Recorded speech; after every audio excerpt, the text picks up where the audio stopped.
하나님의 자녀가 되다. 성경 말씀의 그 어느 구절이라도 완전히 깨닫는 것은 불가능하다. 말씀을 연구하면 할수록 그 안에 더 많은 것들이 보인다. 그뿐 아니라 보이는 것보다 훨씬 더 많은 것이 들어있다는 사실을 더욱더 깨닫게 된다. 하나님의 말씀은 그분 자신을 헤아릴 수 없는 것처럼 절대적으로 헤아릴 수가 없는 것이다. 성경 구절을 잘 이해하는 것은 그 앞 구절을 얼마나 깊이 알고 있는가에 달려 있다.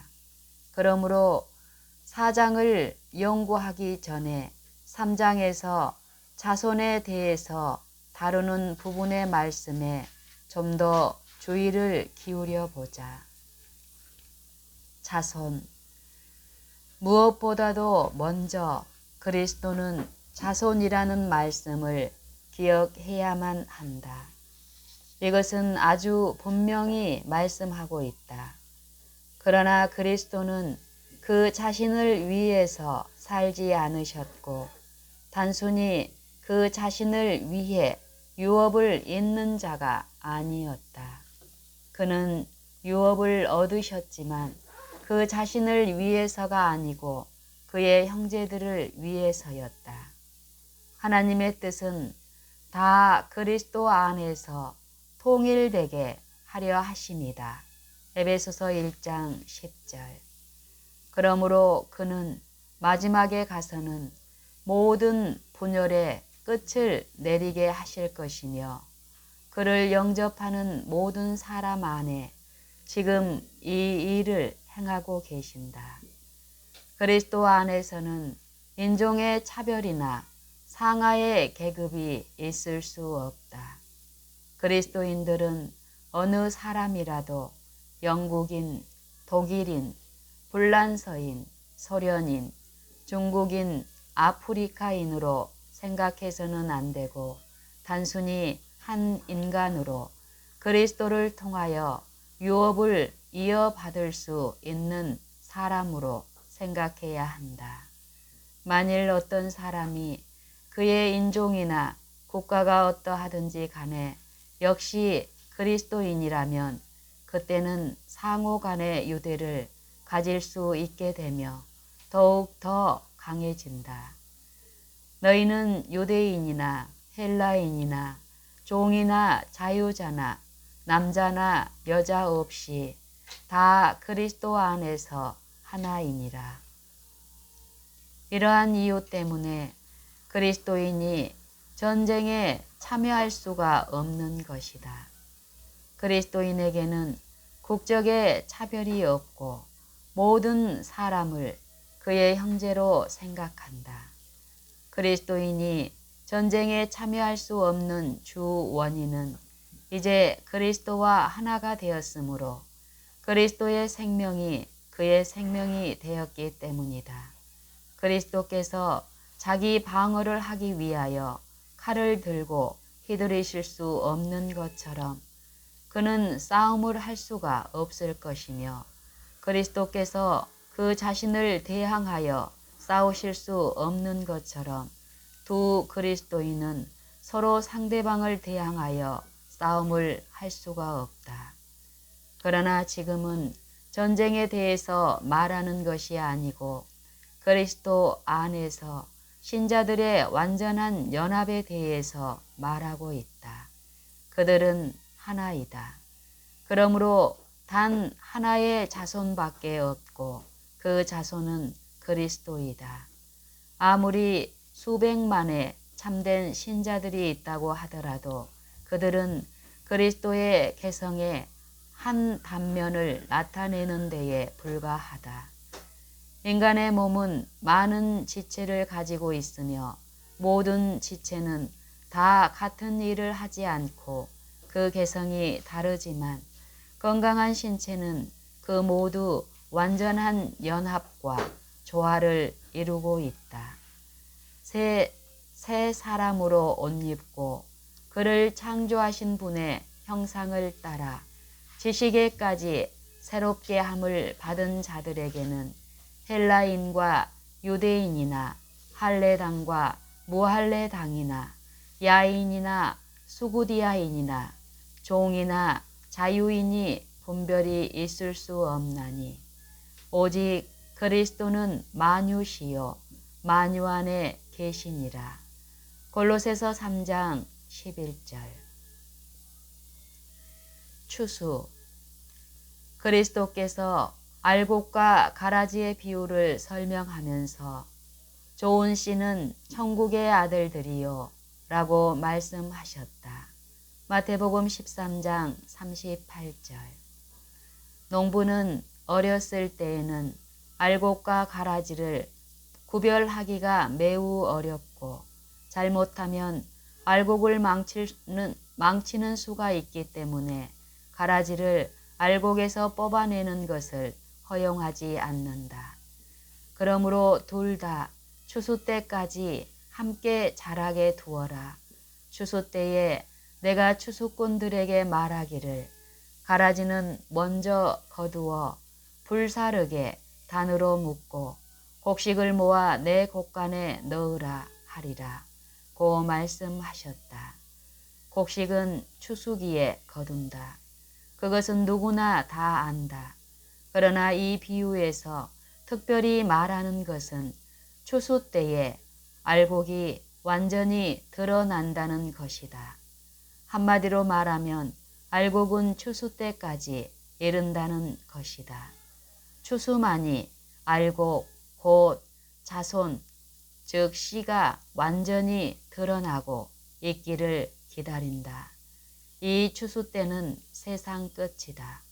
그러므로 약속하신 자손이 오시는 때는 세상의 끝, 곧 새 땅에 대한 약속이 이루어지는 때이다.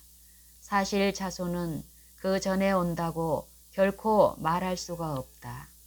왜냐하면 세상의 끝은 그리스도를 받아들일 수 있는 최후의 사람이 그리스도를 받아들이자마자 이를 것이며 알곡이 한 알이라도 차지 않으면 완전하지 못하기 때문이다.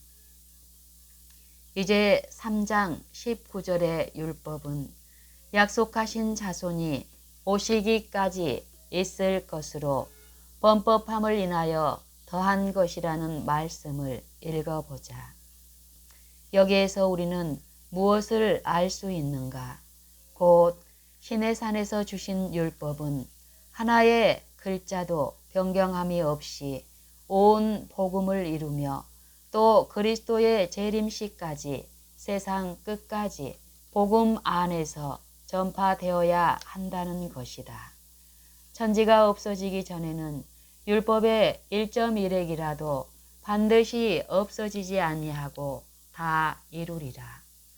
그러면 천지가 없어지고 새 하늘과 새 땅이 오는 때는 언제인가? 그때에는 죄인들을 가르치고 그들의 죄과를 고하는 자들에게 책에 쓰여진 율법이 필요하지 않을 것인데 이는 율법을 그들의 마음 속에 두었기 때문이다. 히브리서 8장 10절 11절 참조. 그러면 율법이 없어지는 것인가? 결코 그럴 수가 없다. 율법이 모든 사람의 마음에 지울 수 없게 새겨져 있으며 이것은 잉크로 쓰지 않고 살아계신 하나님의 영으로 새긴 것이다. 자손에 관한 진리와 가라지와 알곡의 비유를 마음에 두고 우리의 연구를 계속해 나가자. 갈라디아서 4장 본문. 내가 또 말하노니 유업을 이을 자가 모든 것의 주인이나 어렸을 동안에는 종과 다름이 없어서 그 아버지의 정한 때까지 후견인과 청지기 아래 있나니 이와 같이 우리도 어렸을 때에 이 세상 초등학문 아래 있어서 종노릇 하였더니 때가 참에 하나님이 그 아들을 보내사 여자에게서 나게 하시고 율법 아래 나게 하신 것은 율법 아래 있는 자들을 속량하시고 우리로 아들의 명분을 얻게 하려 하심이라. 너희가 아들인 고로 하나님이 그 아들의 영을 우리 마음 가운데 보내사 아바 아버지라 부르게 하셨느니라. 그러므로 네가 이후로는 종이 아니요 아들이니 아들이면 하나님으로 말미암아 유업을 이을 자니라. 그러나 너희가 그때에는 하나님을 알지 못하여 본질상 하나님이 아닌 자들에게 종노릇 하였더니 이제는 너희가 하나님을 알 뿐더러 하나님의 아신 바 되었거늘 어찌하여 다시 약하고 천한 초등학문으로 돌아가서 다시 저희에게 종노릇 하려 하느냐. 너희는 날과 달과 절기와 해를 삼가 지키니 내가 너희를 위하여 수고한 것이 헛될까 두려워하노라. 형제들아, 내가 너희와 같이 되었은즉 너희도 나와 같이 되기를 구하노라. 너희가 내게 해롭게 하지 아니하였느니라. 내가 처음에 육체의 약함을 인하여 너희에게 복음을 전한 것을 너희가 아는 바라. 너희를 시험하는 것이 내 육체에 있으되 이것을 너희가 업신여기지도 아니하며 버리지도 아니하고 오직 나를 하나님의 천사와 같이 또는 그리스도 예수와 같이 영접하였도다. 너희의 복이 지금 어디 있느냐? 내가 너희에게 증거하노니 너희가 할 수만 있었다면 너희의 눈이라도 빼어 나를 주었으리라. 그런즉 내가 너희에게 참된 말을 함으로 원수가 되었느냐? 저희가 너희를 대하여 열심내는 것이 좋은 뜻이 아니요 오직 너희를 이간 붙여 너희로 저희를 대하여 열심내게 하려 함이라. 좋은 일에 대하여 열심으로 사모함을 받음은 내가 너희를 대하였을 때뿐 아니라 언제든지 좋으니라. 나의 자녀들아, 너희 속에 그리스도의 형상이 이루기까지 다시 너희를 위하여 해산하는 수고를 하노니 내가 이제라도 너희와 함께 있어 내 음성을 변하려 함은 너희를 대하여 의심이 있음이라. 내게 말하라. 율법 아래 있고자 하는 자들아, 율법을 듣지 못하였느냐? 기록된 바 아브라함이 두 아들이 있으니 하나는 계집종에게서 하나는 자유하는 여자에게서 낳다 하였으나 계집종에게서는 육체를 따라 낳고 자유하는 여자에게서는 약속으로 말미암았느니라. 이것은 비유니 이 여자들은 두 언약이라. 하나는 신의 산으로부터 종을 낳은 자니 곧 하가라. 이 하가는 아라비아에 있는 신의 산으로 지금 있는 예루살렘과 같은 데니 저가 그 자녀들로 더불어 종노릇하고 오직 위에 있는 예루살렘은 자유자니 곧 우리 어머니라.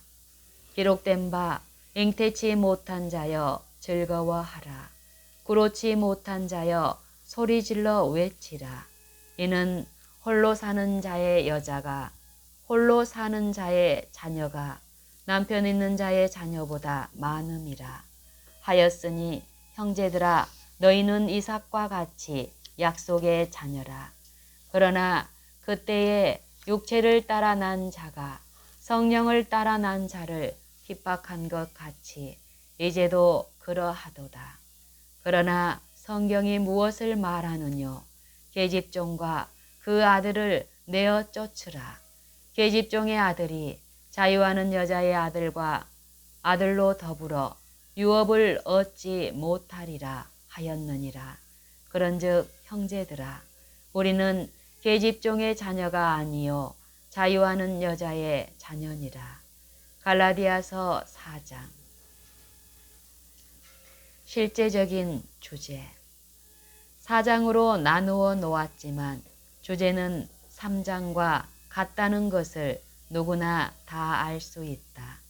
3장은 누가 유업을 이을 자인가에 관한 말씀으로 끝마치고 4장은 유업을 이을 자의 문제의 연구로 계속하고 있다. 처음 두 구절은 설명을 자명하게 하고 사실을 아주 간단하게 말하고 있다. 어린아이가 모든 것에 상속인이라 할지라도 나이가 찰 때까지는 종과 다름이 없다. 만일 나이가 차지 않는다면 사실상 유업을 받지 못할 것이다. 유업의 몫이 있다 하더라도 그의 모든 생애를 종으로서 살아야 할 것이다. 이제 더 나아가 보자. 적용.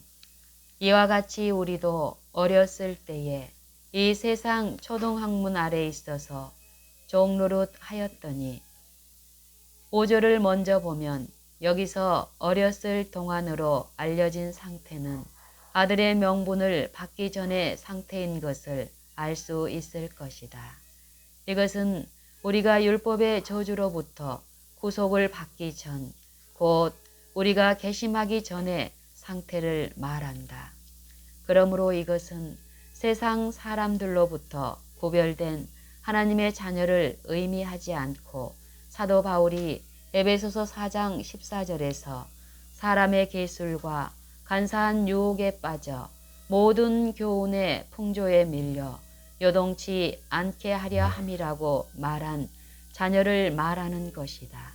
간단히 말하면 이것은 개심하지 않은 상태에 있는 다른 이들과 같이 본질상 진노의 자녀이었던 때를 말하고 있다. 세상의 초등학문. 어렸을 동안에는 우리가 세상의 초등학문 아래 매여 있다. 주님을 조금도 알지 못하는 사람에게는 세상의 초등학문이 주님과 아무런 관계가 없으며 주님으로부터 나오지 않았다는 것을 말할 필요가 없다. 이는 세상에 있는 모든 것이 육신의 정욕과 안목의 정욕과 이생의 자랑이니 다 아버지께로 쫓아온 것이 아니요 세상으로 쫓아온 것이라. 이 세상도 그 정욕도 지나가되. 요한일서 2장 16절 17절. 세상과 짝하는 것은 하나님과 원수가 된다. 세상과 벗된 것이 하나님의 원수임을 알지 못하느뇨. 야고보서 4장 4절. 그리스도께서는 우리를 이 악한 현 세대에서 구원하시려고 오셨다. 누가 철학과 헛된 속임수로 너희를 노략할까 주의하라. 이것이 사람의 유전과 세상의 초등학문을 조춤이요 그리스도를 조춤이 아니니라는 경고가 우리에게 주어졌다. 골로새서 2장 8절. 세상의 초등학문에 매여 있다는 것은 이 세상 풍속을 좇고 우리 육체의 욕심을 따라 지내며 육체와 마음에 원하는 것을 하여 본질상 진노의 자녀인 상태이다. 에베소서 2장 1절로 3절. 이것은 갈라디아서 3장 22절로 24절에서 말하는 바와 같이 믿음이 오기 전 우리가 율법 아래 곧 제 아래 있었던 때와 같은 매임이다. 그리스도 밖에 있었고 이스라엘 나라 밖에 사람이다. 사람이라. 약속의 언약들에 대하여 외인이요 세상에서 소망이 없고 하나님도 없는 상태이다. 에베소서 2장 12절. 누구나 유업을 이을 자가 될 수 있음. 만일 그렇다면 여기에서 자녀들로 언급한 자들의 상태가 이러한 것이라면 어떻게 그들을 유업을 이을 자들이라고 말할 수 있는가 하는 의문이 생길 수 있다. 이것은 간단하게 대답할 수 있다. 원칙적으로 추수할 때까지는 누가 자손이 되는가 하는 것은 분명하게 드러나 있지 않다. 하나님은 인류를 버리시지 않으셨다. 처음 창조한 사람을 하나님의 아들이라 하였으므로 모든 사람이 그의 후손이라는 의미에서 누구나 유업을 이을 자가 된다는 결론이다. 이미 공부한 바와 같이 믿음이 오기 전에 비록 모든 사람이 하나님을 떠나 방황하는 자들이라 할지라도 율법 아래 있어 무서운 주인의 감시를 받으면서 갇힌바된 것은 우리로 하여금 약속을 받아들이도록 하기 위해서이다. 하나님께서 비록 불경건한 자들, 곧 죄의 속박 아래 있는 자들이라도 그의 자녀를 생각하시는 것은 얼마나 다행한 일인가. 하나님을 떠나 방황하는 탕자들이지만 그러나 여전히 자녀들로 생각하시는 것이다. 하나님은 모든 사람을 그의 사랑하시는 자 안에서 받아들이도록 하셨다. 이 집행유예의 생명을 우리에게 주시는 것은 우리로 하여금 하나님을 아버지로 시인하여 그의 참 자녀가 될 기회를 주기 위해서이다. 그러나 만일 우리가 하나님에게로 돌아가지 않는다면 죄의 종으로 죽어야 할 것이다. 때가 참에 그리스도께서는 때가 찼을 때에 오셨다. 이와 같은 말씀을 로마서 5장 6절에서 찾아볼 수 있다. 우리가 아직 연약할 때에 기약대로 그리스도께서 경건치 않은 자를 위하여 죽으셨도다. 그러나 그리스도의 죽음은 지금 살아있는 자들과 육신을 쓰시고 유다에 나타나시기 전에 살았던 자들과 그 당시에 살았던 사람들을 위하여 있다.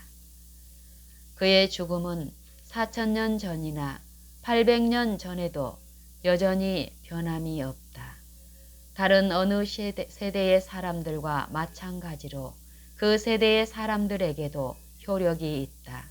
그 죽음은 단 한 번 있는 일이므로 모든 시대에 걸쳐 똑같은 효력을 가지고 있다. 때는 메시아의 초림이라고 예언되어 있다. 그렇지만 구속은 각 시대의 모든 사람을 위한 것이다. 메시아는 창세 전에 예정되어 있었지만 이 말세에 나타내신 바 되었다. 베드로전서 1장 20절. 이 세대에 나타나시거나 종말전 마지막 해에 나타나시도록 하는 것이 하나님의 계획이었을지라도 복음에는 조금도 차이가 없었을 것이다. 그는 항상 살아서 어제나 오늘이나 영원토록 동일하시니라. 그는 영원하신 성령으로 말미암아 우리를 위해